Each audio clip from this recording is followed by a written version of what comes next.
हाँ तो चलिए नमस्कार किसान भाई लोग, ईट छत्तीसगढ़ यूट्यूब चैनल के और एक नए वीडियो पे आप सभी लोगों का बहुत बहुत स्वागत है। आप सभी लोगों के लिए बहुत ही खास और महत्वपूर्ण इन्फॉर्मेशन लेकर आ गए हैं आज के इस वीडियो पर। तो वीडियो पर शुरू से लेकर अंत तक बने रहिए और गुजारिश अगर आपने अभी तक इस चैनल को सब्सक्राइब नहीं किया है तो सब्सक्राइब पे जोर से करके रखिए किसानों से जुड़ी तमाम बड़ी लेटेस्ट खबरें व अपडेट के लिए। आइए सबसे पहले हम लोग बात करते हैं पीएम किसान सम्मान निधि योजना के पैसों को लेकर। अगर आप लोगों का पैसा भी आपके बैंक अकाउंट तक नहीं पहुँचा है तो आप इसकी शिकायत कर सकते हैं। एक चीज़ आप लोग को ख्याल रखना है क्योंकि पीएम किसान सम्मान निधि योजना का पैसा 1 तारीख से जारी कर दिए हैं। अभी बहुत सारे किसानों को पैसे आने में देरी भी हो सकता है, कुछ डॉक्यूमेंट प्रॉब्लम भी हो सकते हैं। तो इस मैटर में क्या होता है, काफ़ी लेट लतीफ़ भी पैसे पहुंचते हैं। तो इस चीज़ को भी आपको ख्याल रखना है। मैं आपके जानकारी के लिए ये वीडियो बना रहा हूँ, ठीक है। कि अगर बाय द वे आप लोगों का पीएम किसान सम्मान निधि योजना में पैसा अगर अटक जाता है, नहीं मिलता है, कारण कुछ भी है, तो आप किस तरह से आप इस पर शिकायत कर सकते हैं। किसान भाइयों, 10वीं किस्त का पैसा करोड़ों किसानों के बैंक खाते में ट्रांसफर कर दिया गया है। अगर आपके खाते में अभी भी पैसे नहीं आया है, इसके संबंध में अगर शिकायत के लिए आप लोगों को एक टोल फ्री नंबर दिया जाता है, तो उस नंबर पर आप फ़ोन लगाकर बात कर सकते हैं, अपनी समस्या बता सकते हैं। अगर आपके डॉक्यूमेंट में कुछ रीजन रहेगा या फिर कोई भी रीजन रहेगा, प्रॉब्लम रहेगा, तो आप लोग को फ़ोन के माध्यम से जानकारी दे दी जाएगी।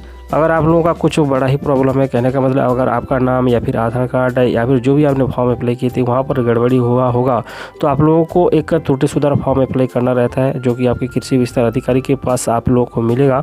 तो अपने अपने क्षेत्र के कृषि विस्तार अधिकारी के पास जाकर आप अपना त्रुटि सुधार फॉर्म अप्लाई कर सकते हैं, जिससे कि आप लोगों का जो रुका हुआ पैसा है आपको मिल सकेगा। नंबर के साथ आप लोगों को एक ईमेल भी दिया जाता है, तो उस ईमेल पर भी आप अपनी समस्या सरकार तक पहुँचा सकते हैं। कहने का मतलब केंद्रीय कृषि मंत्रालय से इसकी आप शिकायत कर सकते हैं, फोन के माध्यम से और ईमेल के माध्यम से। तो ये दोनों काम आप कर लीजिएगा। अगर आपका पेमेंट अटका हुआ है तो आप लोग कमेंट करेंगे तो फॉर्म कैसे अप्लाई करना है उसके ऊपर भी वीडियो बनाएंगे। फिलहाल आगे बढ़ते हैं। दूसरी ओर मुख्यमंत्री भूपेश बघेल छत्तीसगढ़ राज्य वर्ष 2022-23 के मुख्य बजट एवं नवीन मद प्रस्ताव पर मंत्रीगणों से चर्चा करेंगे। बजट की तैयारी पर यह मंत्री स्तरीय चर्चा मुख्यमंत्री निवास से कार्यालय में 10 से 12 जनवरी तक होगी। डिटेल हम आप लोगों को टेलीग्राम पर डाल देंगे, टेलीग्राम पर जाके आप डिटेल देख सकते हैं। फिलहाल बहुत सारे किसान भाई लोगों को समझ में नहीं आ रहा होगा बजट के बारे में। वैसे तो आज के डेट में बजट के बारे में सब कुछ समझते हैं, लेकिन हम थोड़ी सी जानकारी बजट को लेकर आप लोगों को बताते हैं। देखिए, बजट किसी भी सरकार, राज्य, कंपनी, संस्था के लिए रीढ़ की हड्डी होती है। इसमें राज्य या संबंधित किसी भी कंपनी, संस्था को चलाने के लिए आर्थिक व्यवस्था को सुनिश्चित किया जाता है कि कौन सा योजना, कौन सा क्षेत्र, कौन से विभागों में कितना बजट बनाया जाए, जिससे कि सफलतापूर्वक उस संस्था, कंपनी, योजना को चलाया जा सके। तो इस तरह से पैसों की व्यवस्था एक तरह से हम मान के चलते हैं कि कौन सा विभाग, कौन सा योजना में कितना आर्थिक व्यवस्था किया जाए, जिससे कि वह योजना को सफलतापूर्वक चलाया जा सके। खैर, अपना विचार नीचे कमेंट बॉक्स पर जोर से रखिएगा आप लोग। मैं आप लोगों का कमेंट का रिप्लाई दे नहीं सकता, लेकिन आप लोग का कमेंट पढ़ता हूँ, उस पर काम भी करता हूँ।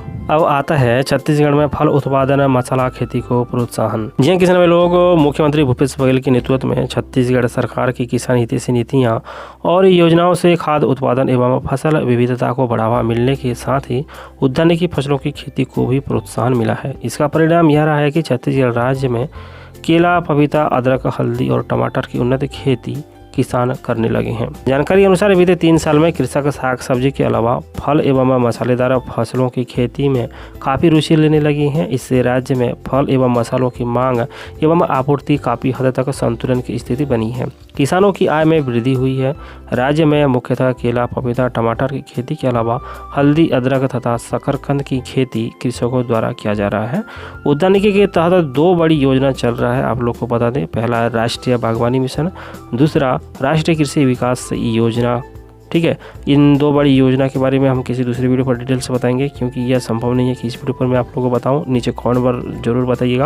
अगर आप लोग बोलेंगे बनाने के लिए तो हम बनाएंगे भाई। इन 2 बड़ी योजना में राज्य के 19 जिले में संचालित राष्ट्रीय बागवानी मिशन के तहत विगत 3 वर्षों में केले की खेती के लिए 3227 हेक्टेयर, जिसमें 96,810 मीट्रिक टन उत्पादन हुआ है और इस योजना से कुल 1901 कृषक लाभान्वित हुई है। राज्य के 8 जिले में संचालित राष्ट्रीय बागवानी मिशन के तहत 3 वर्षों में 380 हेक्टेयर केले की खेती में 11,400 मीट्रिक टन उत्पादन हुआ है। इसमें 577 किसान लाभान्वित हुए हैं। लगभग 4,400 हेक्टेयर हल्दी की खेती हुआ। इसमें 8,000 किसान जो है हल्दी की खेती कर रहे हैं। उत्पादन की बात करें तो 1,09,575 मीट्रिक टन उत्पादन प्राप्त हुआ है। इसमें भी काफी सारे किसान जो है लाभान्वित हो रहे हैं इस सरकारी योजना से। ये जो योजना है भाई, हम आप लोग को बता दें कि इसमें किसानों को ट्रेनिंग दिया जाता है बागवानी के लिए, और भी सरकार की ओर से काफी सारी मदद रहता है, आर्थिक सहायता रहता है, बहुत सारी चीजें होती हैं जो कि हम किसी दूसरे वीडियो पर बताएंगे अगर आप लोग कमेंट करेंगे तो ये कुछ लेटेस्ट अपडेट खास जानकारी थी हमारे किसान भाइयों के लिए, छत्तीसगढ़ के किसान भाइयों के लिए। उम्मीद करते हैं वीडियो अच्छा लगा तो लाइक कीजिए, मित्रों को शेयर कीजिए और चैनल को सब्सक्राइब नहीं किया तो सब्सक्राइब कीजिए जरूर। किसानों से जुड़ी तमाम बड़ी लेटेस्ट खबरें अपडेट लगातार इस चैनल के माध्यम से आप लोगों तक पहुंचाते रहते हैं। मिलते हैं अगली वीडियो पे, नमस्कार।